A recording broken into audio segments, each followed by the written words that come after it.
Ye o mae maramo Tapepu kurewe o Oni muintirewe o Ye o mae maramo Num lugar. Uma rede de conexão de narrativas indígenas.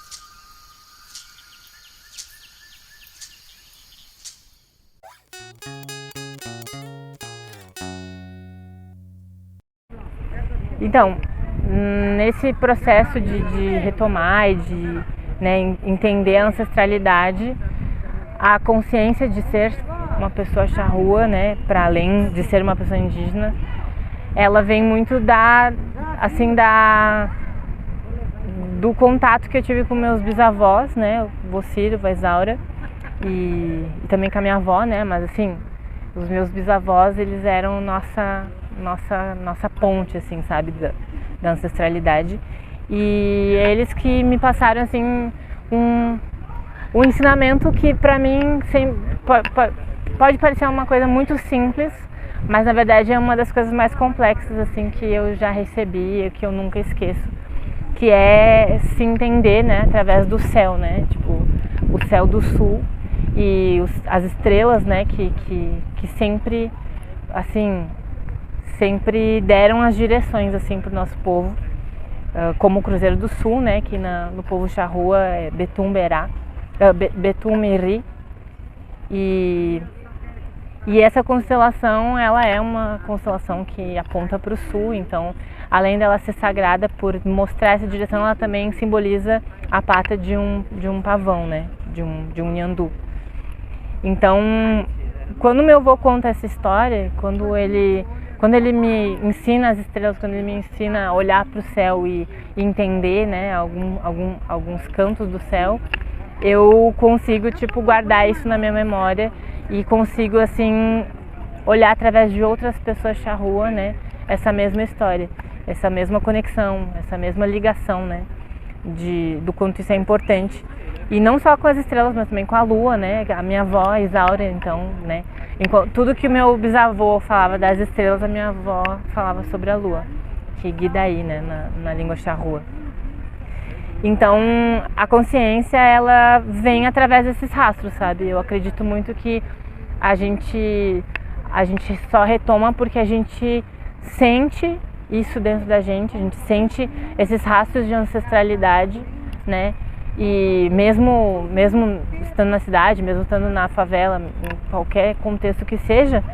se a gente parar para escutar esses rastros, a gente vai querer seguir esses rastros e chegar e ver até onde isso vai nos levar, E me levou, até a comunidade Bascoadente lá no Uruguai, a Mônica Michelena, que é uma das lideranças nossa da comunidade, e que também, além de ser uma liderança, é uma mulher indígena que foi descobrir que era charrua com 11 anos, quando o vô dela contou finalmente, depois de muito tempo sem falar sobre isso, o vô dela chega e fala que ela é charrua, e então ela começa, a consciência dela chegou dessa forma, e a minha consciência chegou através de uma história, então, mais uma vez, assim como vários outros povos, a oralidade, ela se faz uma coisa muito sagrada, muito forte, e que se a gente não prestar atenção, a gente pode acabar, deixando isso se perder muito, muito rápido. E é uma coisa que eu nunca quis, sabe, tipo, nunca quis perder e nunca consegui seguir minha vida assim, como se nada tivesse acontecido, sabe, como se eu não tivesse recebido nada e tipo, melhor viver a vida sem entender isso. Então eu sempre fui atrás, e dentro dessa história, da sexta geração, que a sexta geração iria voltar a contar a história, eu sou a sétima geração, Então minha mãe é sexta, meu primo é sexta geração, e o meu primo, que é professor de história, ele já, vinha com essa retomada, mas assim, antes de mim, digamos assim, ainda que sutil e ainda que buscando pistas através de coisas da própria tradição que foi imposta, a tradição gaúcha, que muito se apropriou da cultura dos povos pampeanos. Então, ainda assim, ela funcionava como um rastro, porque seja nas músicas, seja nas poesias que meu avô, meu primo escutavam e, né, iam passando.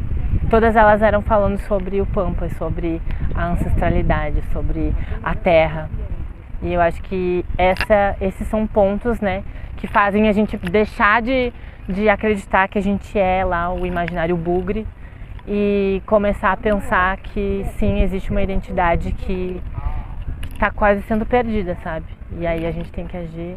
para manter ela.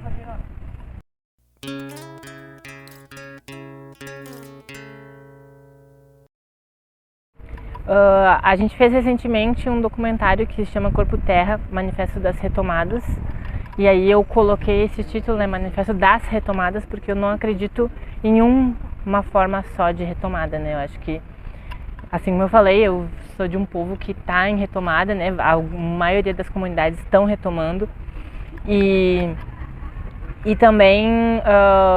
sobre vários contextos, né? Eu acho que é importante sempre colocar que existem vários contextos. Então esse documentário ele fala sobre retomadas de indígenas em contexto urbano, contextos periféricos, e não só indígenas, né, mas também pessoas quilombolas, né, e de quilombos. Então a gente mostrou um pouco da realidade do Centro de Referência Indígena e Afro do Rio Grande do Sul e do quilombo Santa Luzia, que é liderado pela mãe Morgana de Oxalá, que é uma mulher trans. E eu acho que essas são peças de coisas que a gente tem feito, assim, né, para de fato apresentar para as pessoas, sabe, a realidade, fazer as pessoas adentrarem um pouco, né, para a sociedade entender um pouco do que a gente está falando, porque são muitas pautas e apesar de ser muita informação, também não é uma coisa recente, é uma coisa que, né, já fazem muito tempo que são debatidas, mas que a sociedade em geral acaba não conhecendo, não tendo essa informação. E aí então a ideia é que a gente consiga, né, seja através da música, seja através do cinema, colocar essas coisas, né, em ênfase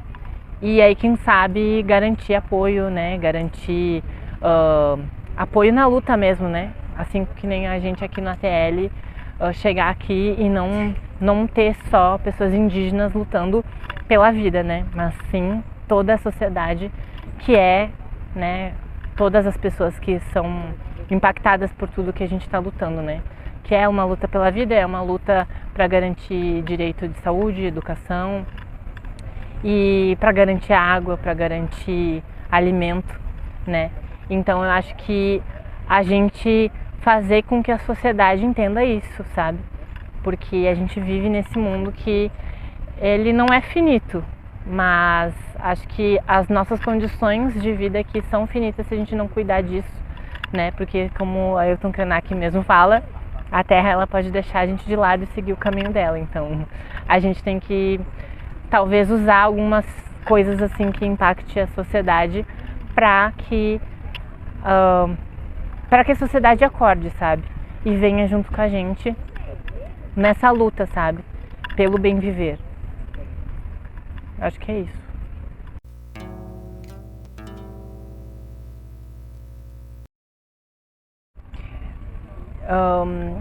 Sobre quem está também no processo de retomada, eu acredito que uma das coisas mais importantes que a gente tem que cultivar é o respeito com cada processo, né? Não só os processos internos, mas também os processos daquele povo, né, ou daquela comunidade que a gente está buscando, né, entender ou reconhecer, enfim,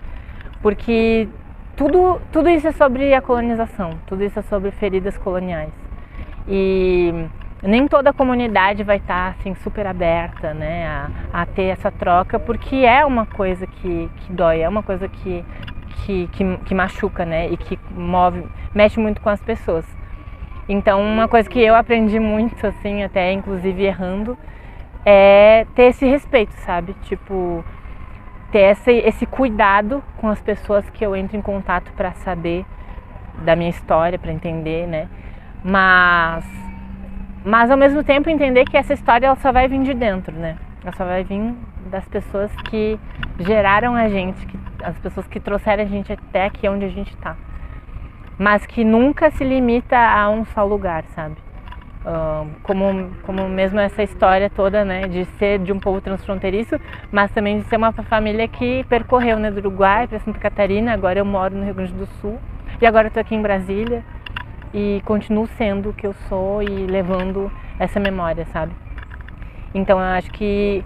esse é um recado, assim, sabe? O respeito com cada processo, com o tempo de cada processo e ouvir muito, sabe? Ouvir muito o que,